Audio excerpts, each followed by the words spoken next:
such a pleasure to be here this afternoon. My name is Emma Woodhead-White, and I'm Director of Consulting at Kin & Co. Kin & Co are a purpose-driven, female-led, award-winning culture change consultancy. We're based here in London, but we work with organisations large and small around the world. And it's my pleasure to chair the most exceptional panel this afternoon around how to create and sustain a vibrant culture. So we're going to hear insights and stories from 4 amazing individuals, each from 4 very different but very interesting organisations. So let me do some quick introductions on their behalf and we can get cracking. So first up, we have Kerry Smith. Kerry is Chief People Officer at the British Heart Foundation, where, in your words, you are building a workforce of lifesavers. Absolutely. Love that. British Heart Foundation, as many of us will know, is the UK's leading charity dedicated to saving lives from heart and circulatory diseases. It's also, interestingly, the largest charity retailer in the UK, with over 750 shops and 20,000 volunteers. Kerry describes herself as a strategic leader in culture and people change with over 25 years of experience in the not-for-profit space. You are also, in your spare time, chair of the charity HR Network, a trustee for Fair Trade UK, and number 2 on HR's most influential list for 2023. Thank you for being here. Next up we have Liam. So Liam is founder and client services director of Real Fundraising. Real Fundraising is an organisation that's currently ranked 5th out of 2,000 B Corps, and as a fellow B Corp at Kin & Co, major respect for that. That's extraordinary. Thank you. Real are the leading ethical face-to-face charity fundraising agency in the UK and comprise around 250 remote-based workers. Really interesting dynamic for you. And Liam leads on all aspects of Real's impact, overseeing workers, environment, customers and community. And Real are 2 times Business Culture Award winners. And you've also personally been a judge, haven't you, for 3 years or so? Yeah, that's right. So you know what it takes to change culture. So thank you, Liam, for joining us. We then have Ashley Wickenburn, which we're really excited to have on our panel today. Ashley is currently HR Director at the Whiskey Exchange, following a hugely varied career to date in banking, law, beauty and drinks. What a collection. Really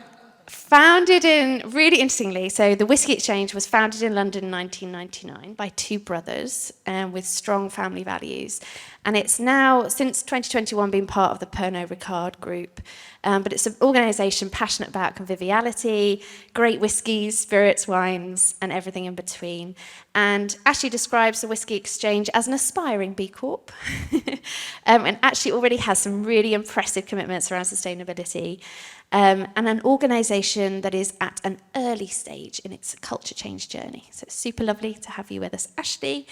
And then finally, we have Mike. Many of you will have heard Mike speak earlier. Mike is Senior Manager of Data Behaviours and Culture at BT Group. Mike is a subject matter and industry expert in security and data behaviours, in culture change and social engineering. Mike's responsible for building and driving a strong data security culture within BT. And Mike is also a qualified and practicing hypnotherapist. So if we all start randomly doing a chicken dance halfway through this, you know why. Again, some people. Right, so let's get into it. Enough from me. Let's hear from you all about this topic of creating and sustaining a vibrant culture. And the rather obvious but important question that we thought we'd start with is, what even is that? Like, what does a vibrant culture look and feel like in your organisations, and why does it matter today? So, Kerry, do you want to kick first? Yeah. Lovely. Thank you. Lovely introductions, by the way, and really lovely to be here. So one of my favourite topics, I have to say, because at the BHF, to me, it's all about culture. Why work for the BHF, you might say, because people want to support what we do as an organisation. But you know what? You just can't take it for granted. So working on our culture, making sure that actually we are creating an energised culture and an energising culture as well, so that people feel that they like the people they work with, that they can actually meet interesting and dynamic people, but they can make things happen and make change happen. And as you beautifully said in the intro, you know, one of our big mantras is to make sure that everybody who works for the organisation knows that they're doing so to achieve and deliver on our purpose. So that is about having a workforce of lifesavers, and that is something we've had to work at. So that might sound obvious. You might think, well, that's exactly what the BHF would do. But actually, we've had to work at it and really kind of unite the very varied and different disciplines and teams that we have. And I think to add to the kind of a vibrant culture for us is an energised one. I would say it's also around connection and collaboration. So we need our people to feel that they can talk to whoever they need to talk to get the job done, to raise that money, to fundraise, to raise income, to do sales in our shops. They need to know that they can talk to anybody in the whole organisation. It's not funneled or channeled or restricted. And so that collaboration is really important and has been impacted, obviously, by things like, you know, remote working, hybrid working and so on. So we've had to work hard at that as well. And the third thing for me would be inclusion, because this is about making sure that everybody has a say and that they are listened to and that they feel they can take responsibility for what they need to do. They have a freedom to operate, if you like, and that's really important to us as well, that people feel that sense of freedom, because we need people to be creative. We need people to make money. Because we make more money, we can put that into our research and we can save more lives. So to me, that's the essential parts of a vibrant culture, and it becomes our USP. It's what people will want to work with us for as well. Love that. I love that sense of like a vibrant organisation being somewhere with a real sense of collective energy and purpose. Yeah, absolutely. Where people are showing up with different ideas and a real sense of autonomy to make things happen. Lovely. Ashley. Thank you. And yes, thank you for the lovely introductions. So I guess I'm going to start with thinking about what the Pernod Ricard culture is of which is conviviality, although actually it's French, so it's convivialité, which is exactly the same, it just has an IE, not a Y. But what that actually means for us in the larger organisation is about bringing people together. And there is that feeling of connection, which you just mentioned. It's also about responsible drinking, which is really important, because we don't all want to end up with the best will in the world, not your customers. So we have to be really careful. So the whole point of the conviviality is people enjoying being together and having fun and connecting, no matter where they are around the world. And obviously, we went for a merger in 2021, November, which was kind of a soft merger because the brothers stayed with us until October last year. And the last thing I wanted to do is say, well, this is your culture stamp. You have to adopt this, because that would have been a disaster. And actually, when I walked into the Whisky Exchange with no E, although that is definitely a great conversation, because in the States and in Ireland it has an E. But I walked in and I thought, this is what I don't want culture to be. So I was shown, so we have an office, just to describe it, which is kind of 3 floors, but only 1 and 2 are really used. Behind that is the warehouse. And then at some point, the brothers decided to tack on at the top of the warehouse and carve off a bit of some extra office space. So I was led through the whole office, which was quite empty, I have to say, even in 2022, October. And I went past a very skinny, narrow corridor office, which had no windows. And our financial control team, A&P, what are they? Accounts payable and receivable were in there.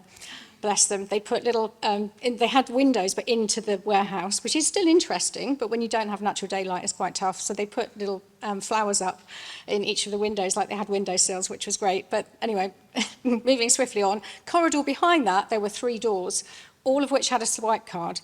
And one of the swipe cards was my office, which was probably the size of that table, and no one could get into it, and no one knew I was there. So I said, really? You expect me to work in here? That's not, how can I, work and create a fantastic, vibrant culture when the culture really is in the warehouse, because that's where everyone is, and in the office space where people have started to come back, or those that had to be in the office all the time, 5 days a week. And so I just said, well, it's a really lovely place for all the filing that I inherited, but actually, can we move into the real office? So thinking about how do we change the culture from a perspective of not seen if you're in what they call historically back office, which we've also tried to change, is to really start thinking about what is the thing that we can pick up from conviviality, about people being connected and wanting to be together. And actually what I found in the Whiskey Exchange, and contrary to, I hate now to say that we actually have started to run orientations, not inductions, if anyone was here for the first speech, this morning. But I just asked people, what brought you here? Why are you here? What are you interested in? What has attracted you? And when you get the passionate response, which is because you have such a fantastic array of products, because you know so much, you're so knowledgeable, you have a fantastic expertise, you create an amazing environment with all of the events that you run, like the Whiskey Show and the Cognac Show, etc. And we want to be part of it. And it doesn't matter who we are, whether we're in HR, whether we're in finance. So you could be very far removed from our people in the shops who are literally on the coalface or doing fantastic events or going out and visiting, fantastic bars and restaurants in London. But it actually feels like that all the way through the organisation. So that's the vibrancy that we're starting to feel today. Love that. That spirit of conviviality shows up through the culture and how it feels to work there as much as the kind of spirit for the customer itself. Amazing. Liam, what does it mean and look like to you in your organisation? Yeah, thank you. So vibrant culture for us is a little bit different because there's not a lot of in-person stuff. We've got 200 to 250 workers at any time, and probably about 90% of them are remote completely. So Scotland or Devon or wherever it may be. So for us, vibrant culture is a lot more online.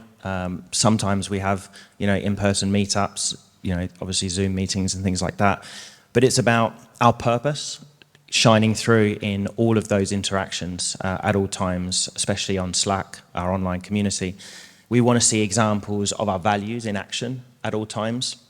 So we really look to reward our values rather than just high performers.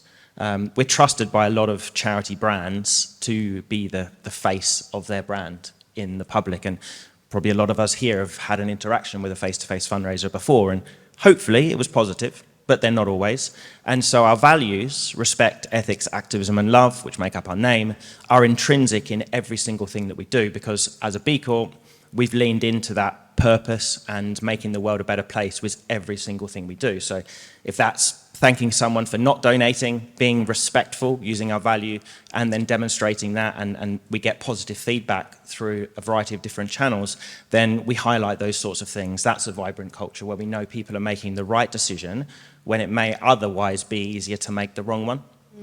And we've got to protect those charitable brands. So for us, it's absolutely key that people are hired on values, and then those values just course through the organisation's veins at all times. And that's from the top down with, we've heard the word authenticity a lot, but from myself and the other directors all the way down through to the newest person, those values need to be aligned. Otherwise, it's going to cause issues. Not actually for us usually, it's for our charity clients, because they're the brands that are recognised. Yeah. Brilliant. So vibrant organisation is one for you where your values are visibly showing up at sort of every turn and every moment and each interaction. You can feel them. Literally, Yeah. It's almost like Exactly right. experience. Yeah. Okay. Amazing. Mike, what does it mean to you at BT? Just checking this doesn't seem to be working. Oh, there we go. So I'm looking at it through the lens of security, data, and compliance, which is, as I said in my talk earlier, can be quite mundane for people. It's a really hard sell. But when we look at culture in that field, for me, first of all, we've got to change. We've got to change from being all about, just printed off standards and policies. We've got to make it real and personal for people. We've got to bring it to life. So for me, people who are aware, they know what they need to know. They're also positive, passionate. All these buzzwords we could go through, but for me, the key ones is people being involved. And when people are involved, and we heard it earlier in one of the talks, when people are involved, they feel more part of it. They want to be part of it. They see what's in it for me. And that's what we focused on, and if we get that, then what we move to is a self-motivated workforce that are pulling or on the organisation, and so as you pushing on them, which we do with policies and standards and so on, and we're pushing it down on them, and it's so what? It's not really doing it for me. But we can get people switched on, we can get them involved and get them passionate. That's when we've got a strong culture for data security. And we do need it, and you all need it. Because if you were on my talk earlier, 95% of all data and security breaches are down to human behavior. So you need your human firewall switched on for your people. They need to be involved massively. So it's involvement for me. And also the values. I think Liam was absolutely spot on. We bring the values to life. And there's some key values for us as a company. We've got some challenges. 160 countries, 150,000 people. It's not just about people in the UK. We have to look at culture from a wider aspect as well. But our values have to be for everyone. And they have to mean something to people so that they can buy into it.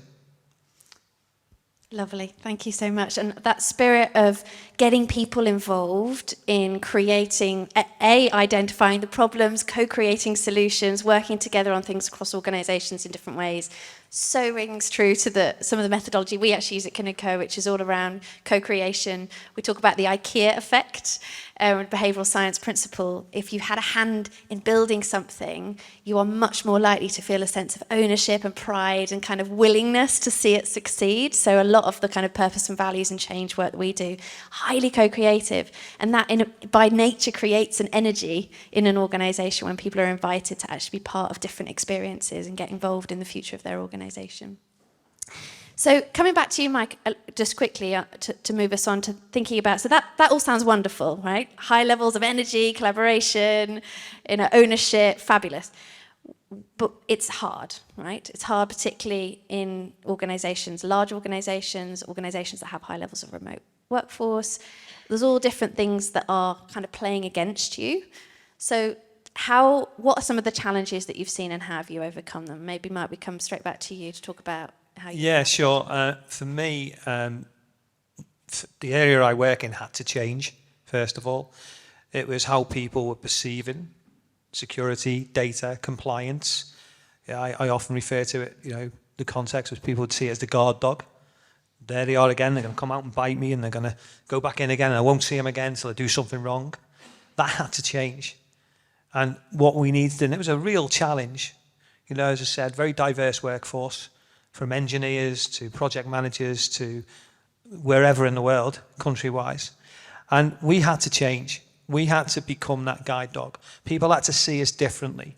They had to want us to be there. They had to want to be with us. They had to see us as their friend walking with them in this digital connected world and there to protect them and help them. And that's been a challenge, but we've got there. We've started to see the turn in that now. And the other challenge for us, and I'll be naughty and say two, is when you're not just UK-based, is that challenge of looking at culture in a different way through the lens of people in different countries, because it will be different. And you have to adapt for me.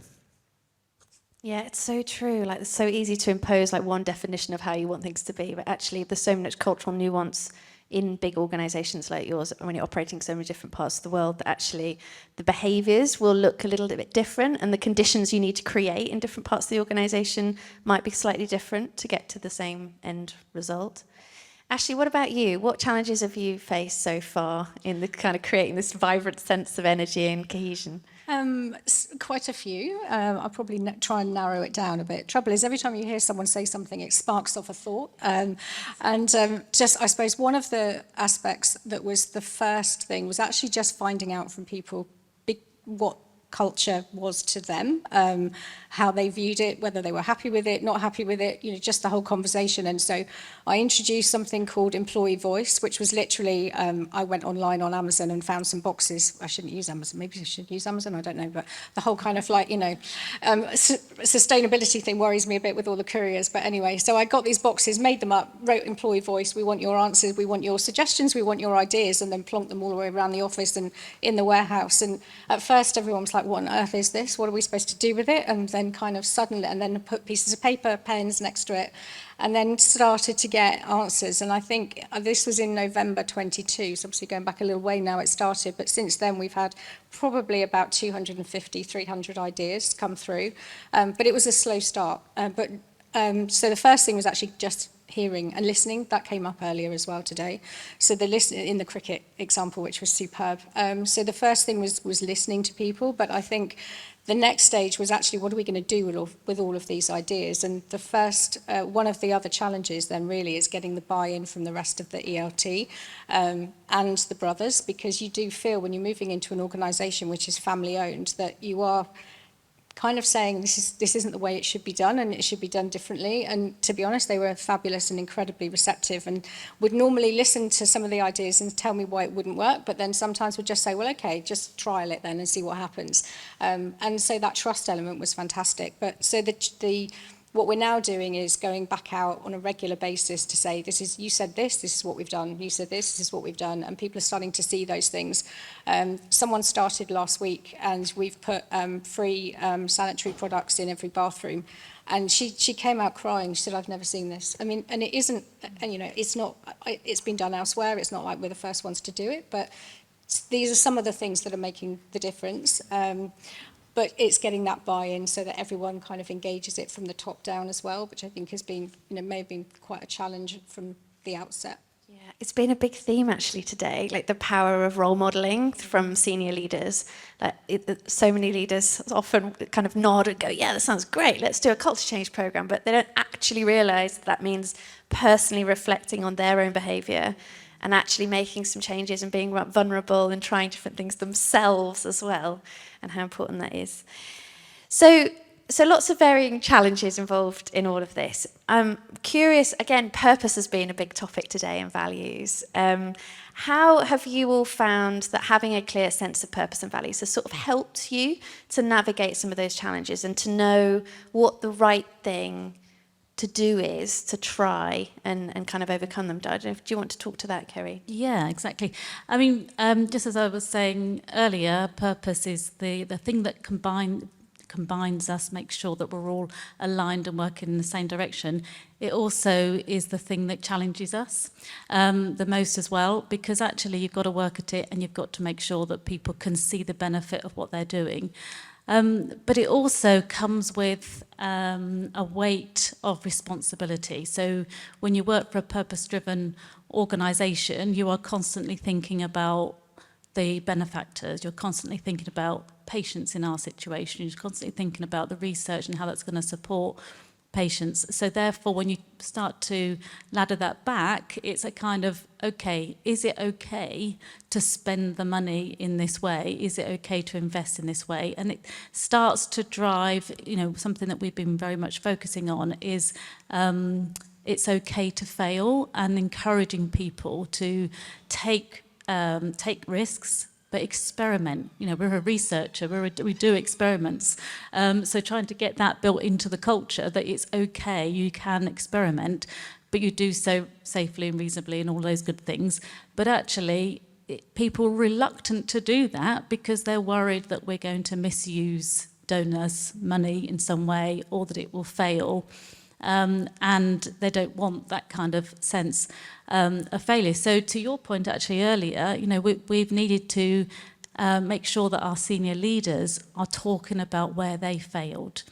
And it's been quite an interesting little game changer actually in the last 12 months, where we've had, you know, our chief marketing officer, our chief technology officer, just talk about a major tech program that they've had to pull the plug on, and it failed, and it wasn't, nobody was proud of it. In fact, it was quite a challenging time for a lot of people, and they did a very candid conversation, bit of a fireside between the two of them, just sharing how tough that was for them personally, that it genuinely gave them sleepless nights, and the camaraderie that they sought from people around them.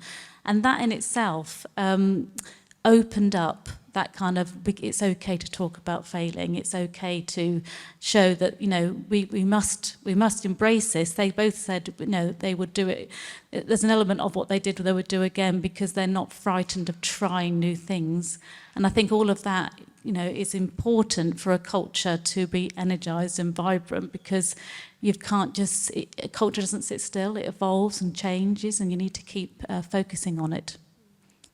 It reminds me of a lovely story I heard recently of a CEO who had put on their door to their office the 3 things that I'm working on at the moment from a feedback perspective.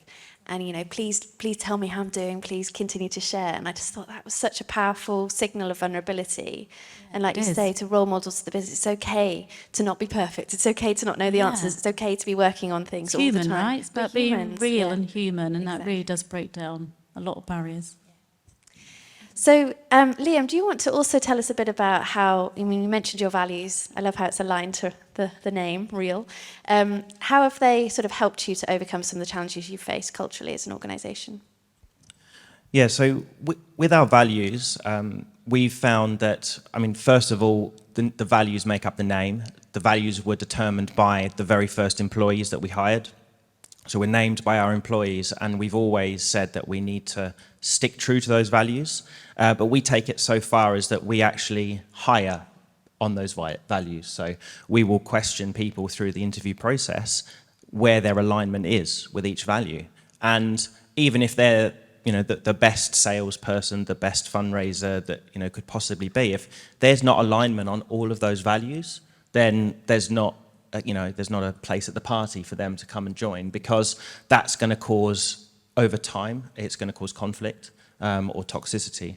So we live and breathe those values. And, you know, when we first became a B Corp certified company and discovered something that summed those values up in a number, in a questionnaire, we leaned into that. And as we've lent more and more into doing always what's right, we found that we've been more successful, we've been more profitable, and so that purpose has driven all of those things. Because when you're a face-to-face fundraiser, when you're a remote worker, you don't see your colleagues all the time, you know, if you're having a challenging day, to be able to lean back into that purpose and remember that there's that camaraderie and that shared sense of, okay, look, today I haven't had a good day, today I've had loads of rejection, I haven't achieved what I wanted to achieve in my goals, but I know the organisation is still moving forward in its shared purpose of making the world a better place. And that sounds really grandiose and almost unachievable when you say making the world a better place, but if one of our fundraisers speaks to 100 people today and never gets any money for their charity client, but thanks them all politely, makes some of them laugh, has a positive interaction, helps an old lady cross the road, you know, as a stereotype. If they do all of those things in their opportunities that day, they have still made the world a better place. And so by doing all of those things, and again, leaning into that purpose of making, you know, good of what opportunities you have, we found that wholly there's a sense of kind of collective positivity.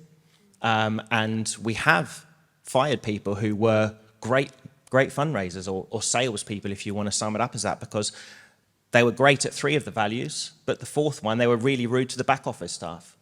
And so there's no rock stars in our organisation that are rock stars because they're misaligned with the values. You know, we try and focus on the fact that the people who are the key highlighted people within teams, within the organisation, are the people who align most with our values. And then it kind of becomes a self-fulfilling prophecy or a self-policing community where people start calling out that behaviour is not right, that's not in line with the right values. And that's where we find that kind of shared purpose and vision. Yeah, it's so true that your values have to be as much about what you're not prepared to accept, and actually being brave enough to go, nope, sorry, this is just not working. Like you say, 3 out of 4 isn't good enough. Yeah. You know, we're really challenging people to sign up and visibly role model that they are committed to this. And I loved your example of how, you know, the fundraising that your colleagues are doing, it's not actually just about ultimately getting the donation, it's about how they make people feel and giving people a real sense of like, I've got a real opportunity to have an impact on this individual today and to have a conversation around something that's important and to make them smile and send them on their way, like that's as valuable. I think that's really powerful sort of mentality to bring into the culture of the organisation. How about you, Mike, in terms of your values at BT and how they've shown up through this process of trying to kind of build a data culture? Yeah, definitely. I mean, the values are critical. We base ourselves on 3 key values and then 10 promises we make. And where we've been able to use them for the narrative in our area, are things like we are a trusted supplier of services. Well, if we can't secure our data and we can't be compliant in what we do, we can't be a secure provider of services. We're also trusted to keep information safe is one of our key values. So that's critical for us. Well, so that's allowed us to really use that as the heartbeat of how and why we want people to be the way they are, and why it's critical for them to be involved so they can live and breathe them values for us. So values to us, absolutely, 100%. Fantastic. So I've just noticed the time. We're running away with us. So I'm going to close with one question to all four of you, which is just reflecting on the past year alone. What's one thing that you've done that's really practical and useful maybe to some of the people here that's had a really big impact on building a positive, purposeful, vibrant culture for your teams? Do you want to go first? Yeah, I'll take that one. Thank you. Probably the most powerful one has been, and goes back to the employee voice and engagement, has been starting up some social groups. We're a small company, and therefore we have small teams, but we're also, there's very different divisions that we work in, and finding out what people are really passionate about has been really important. So building social groups, rather than us saying, this is our sustainability and responsibility roadmap, these are the pillars, this is what we want you to do, these are where we're going to go between 2020 and 2024 to 2030. So we basically kind of went out and said, what are you all engaged with? What are you all passionate about? What's really important to you? And people have come forward as volunteers and they wanted to know more about it. So we've been using Teams, which is something that's been really useful, never used before. It's gradual. We don't have another option, but actually it's starting to work. And some people are starting to realise the difference between an email coming through and something coming through on Teams, and Teams is becoming more exciting. So the social groups now have been set up, and we have... Each one is led by a different person within the business. Doesn't matter what level in the organisation they are. We've got an intern leading one. We've got someone who's like a social media executive leading another. There's a comms person that sits in that team, and then there's people that just want to get their hands dirty and get involved in things. And so now there's a calendar of events, of things that people are doing, things that are important to them, and they're all running now. I'm in one of them, which is great, but it's not me that talks, which is fantastic. So I just get told what to do and I go and do it. And so it's ended up being, some of those things are linked to that fantastic sustainability and responsibility roadmap that we have. But it's driven in a way that's coming from people's passions, as opposed to this is what you need to do. Because we talked about S&R last year, and we gave it to one of the leadership team and nothing's happened. And I just thought, actually, there's another way around that we can do this. So I'm really, really pleased as to how it's gone. Nice. Put it in the hands of your people and see what they do. Yeah, amazing. Liam, what about for you? What's one thing you could share? So I know I've talked a lot about our values, but one of the things that we noted was that probably weren't instances of those values being shared enough on that online community. So something that we have added into Slack, so we're not Teams, we're Slack. We found an app called Matter, which just is a great little tool that allows instant feedback, but it's all customizable to our own kind of templates. So now all of our employees across the organisation, if something positive happens, a workmate can say, give a respect kudos to John for doing something that he saw that met the value of respect. We have Feedback Friday, where on Slack that happens, and we saw from the beginning, it was basically just me, contrived, trying to post these kind of Matter kudos on a Friday between 12 and 3. And slowly that kind of picked up, and now we have anywhere from kind of 15 to 25% organisational engagement for that 3 hours on a Friday, where people are just patting each other on the back not for high performance, not for hitting sales targets, but for achieving those values or something aligned to those values. And that's just been a great talking point for people on that online community for that to happen. So. Yeah. It's so important in a remote workforce where you feel actually really seen. It's so easy to go unseen, isn't it? So to have those moments of gratitude and recognition. Lovely. Yeah, definitely. About you, Kerry? I'm still thinking about the question. There's only one thing, and I'm struggling to think what the one thing is, because there's so many different things you need to do with culture. And I think For us, it's an always-on responsibility. We're always looking at exit results. We're always looking at engagement survey results. We're always looking at the results of our affinity groups, what our affinity groups are telling us, our EDI affinity groups, and what staff are saying all the time. So we're looking at all these things. But I think my standout probably for the year, there you go, I managed to get more than one in. So my standout for the year would be around our leadership, actually, because, cultures, as you say, are role modelled by our leaders. Arguably, they're set by our leaders. So we've got a big cohort of leaders, whether they're in retail or research and scientists, but they all have commonality in that they're all leaders of one organisation. So getting them together, we've had a big leadership programme called Leading Our Future, helping our leaders to focus on ambiguity and the shifting cultures that are ahead of us, and that evolving culture, and seeing it as a shared challenge between us.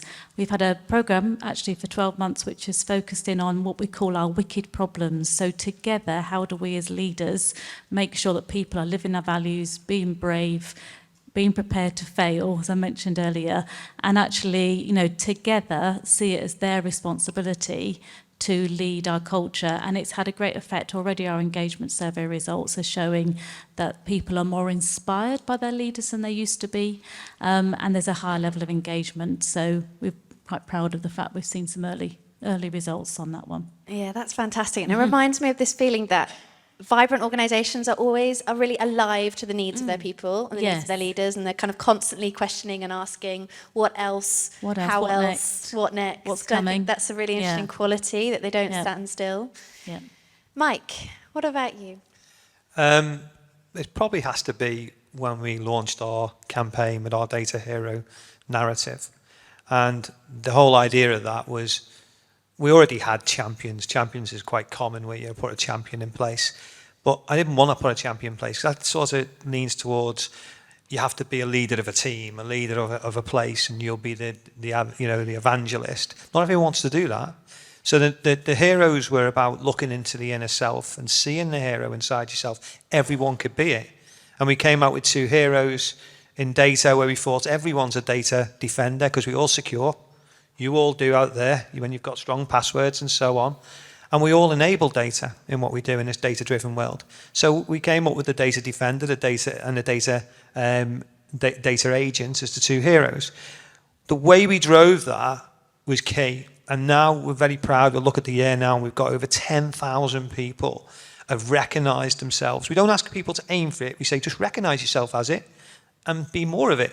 And we've got 10,000 people register themselves, and we've got thousands of stories, and we like stories because they are the snowball that starts to roll when people can see other people doing it. I just want to end on one example of that, where we've done what we do, which is we go out and we do compliance, and we use that as the engagement and go and engage with people. And we've done it to a certain site, and we engaged with this team, this senior leader, a very remote site, and no one had really gone and talked to him before. But we embraced it and we engaged. He turned into one of our heroes, his teamwear, and about a month later, he became our hero of the quarter, because he'd turned that site round. He'd absolutely cleansed all the legacy data in that site, and everyone that was coming in, they were educating and coaching them on the right compliance. We'd never have got that before. It'd have been remote. And so that meant a lot, because you could see the shift in the behaviour, because they were involved, engaged, and wanted to do it. Yeah. Amazing. Well, everyone's a hero is a nice way to close our conversation. I think we've got literally 30 seconds for any questions from the room for the panel. Right. Not quite. Got the timer wrong.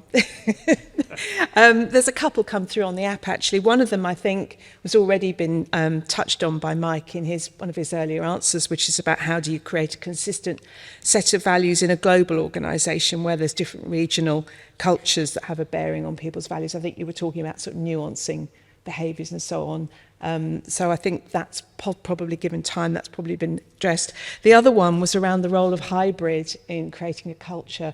But that's an enormous topic in and of itself, I fear. So sorry about that one. But maybe whoever, Caroline, who's asked that question, could follow up with any of the panellists separately, because we're now going into our final break of the afternoon for a coffee break now downstairs. And that will be until 5 to 4, when everything will then be back here in the Great Hall, so no more sort of split streams. So please do be back here at 5 to 4 in time for another case study, which is around the future of work from Standard Chartered. So a really interesting session there. So thank you very much to the panel.